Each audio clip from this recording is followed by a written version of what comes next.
Welcome to The Explainer. Today we're going to talk about something really cool, building your very own AI assistant. And get this, without writing a single line of code. We're going to be looking at a tool called N8n to see how it's done. All right, so let's just jump right in. I want you to think about this for a second.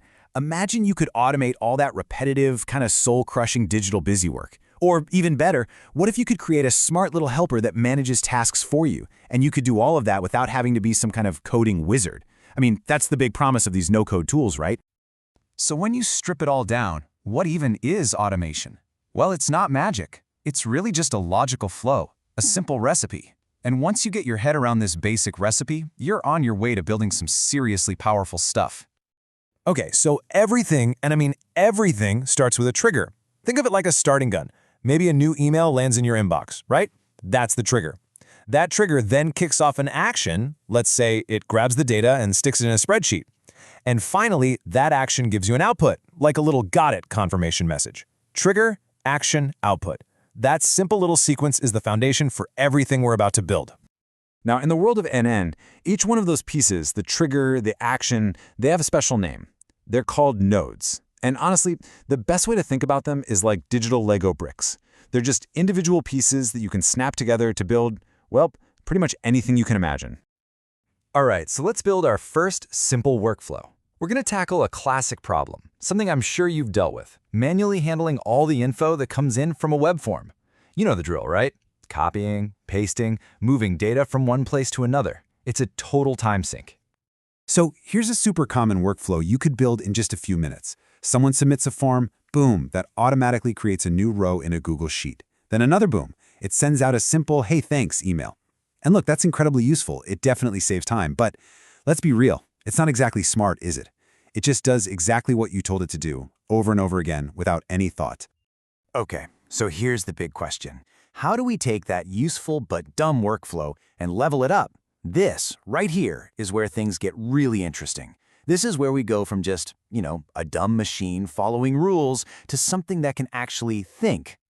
And the answer is surprisingly simple. We can totally transform that basic workflow just by adding one single block, an AI node. You just slot it right into the middle of the flow, maybe something connected to an OpenAI model. It's literally just one more digital Lego brick. But trust me, this one little brick changes the entire game. And this is the perfect illustration of that massive leap from simple automation to genuinely AI-powered work. So instead of that boring, generic thank you message, the AI can actually look at the data from the form. It can understand the context, figure out what the person needs, and then draft a super intelligent, personalized, and way more helpful email. See the difference? It's not just a blind task runner anymore. Now, it's a real helper. But wait, there's more. Adding a smart response like that, that's really just the beginning.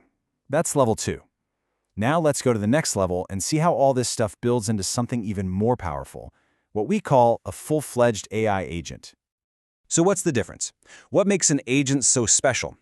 Well, think of it this way. Simple automation is just a checklist. It goes down the list and ticks the boxes. An AI agent, though, that's more like a digital coworker. It's adaptive. It can think for itself, learn from the context you give it, and then act on its own to get a job done.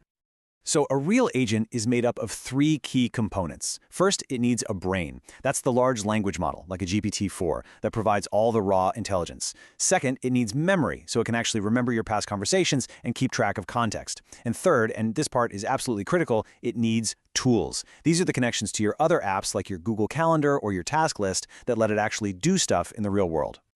Okay, that's the theory. But what does this actually look like in the real world? Let's paint a picture. Imagine you have a personal assistant that you can just chat with right inside an app like Telegram.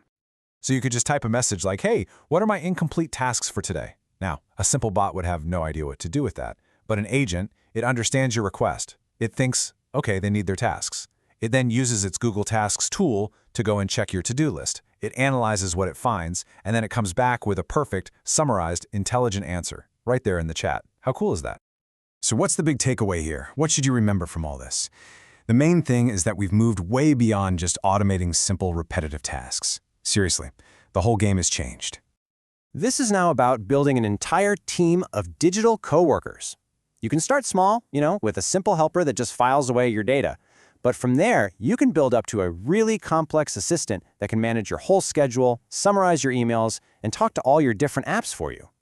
So you can really think of this whole zero to hero journey in 3 clear stages. You start at level 1, simple automation, a basic task runner. Then you level up by injecting some AI to create an intelligent helper. And finally, you reach the top level by putting all the pieces together to build a true AI agent, a legit, multi-skilled assistant. It's a really powerful progression, right? From super simple to incredibly sophisticated. And you can do it all on one platform without needing to code. And that really brings us to the final thought I want to leave you with. As tools like this get easier and easier to use, the only real limit is your own imagination. So the real question is, what are you going to build first?